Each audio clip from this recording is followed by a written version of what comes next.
Doctor Anwarul হকের একটি কাল্পনিক লেখা শোভনের বান্ধবী। শোভন চট্টোপাধ্যায় এবং বৈশাখী ব্যানার্জির বন্ধুত্বের গল্প শুরু হয়েছিল একটি ছোট্ট গ্রাম থেকে। শোভন ছিল গ্রামের সবচেয়ে দুরন্ত ছেলে, আর বৈশাখী ছিল গ্রামের সবচেয়ে শান্ত মেয়ে। একদিন স্কুল থেকে ফেরার পথে শোভন হঠাৎ করে একটা নদীর ধারে বৈশাখীকে একা বসে থাকতে দেখে। বৈশাখীর চোখে জল, মুখে বিষণ্ণতা।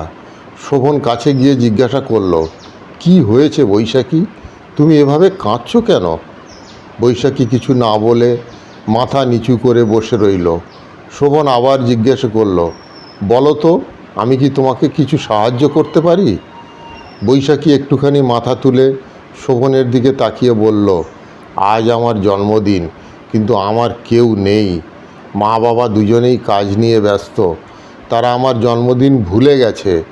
শোভন একটু চিন্তা করলো, তারপর বলল, তাহলে চলো আমরা আজ তোমার জন্মদিনটা একসাথে পালন করি। আমি তোমার বন্ধু হতে চাই। বৈশাখী একটু অবাক হয়ে তাকালো। শোভনের চোখে ছিল সত্যিকারের বন্ধুত্বের আভা। বৈশাখী হাসলো আর বলল, তাহলে চলো বলছো যখন। ওরা দুজনে গ্রামের ছোট্ট বাজার থেকে কিছু মিষ্টি কিনলো আর নদীর ধারে বসে গল্প করতে করতে সেই মিষ্টিগুলো খেলো।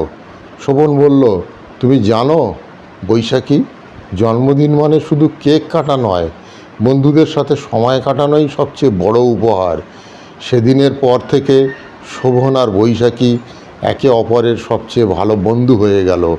গ্রামের সবাই অবাক হয়ে দেখত কিভাবে শোভন আর বৈশাখীর বন্ধুত্ব দিনে দিনে আরও গাঢ় হচ্ছে। তারা সব সময় একে অপরের কথা চিন্তা করত।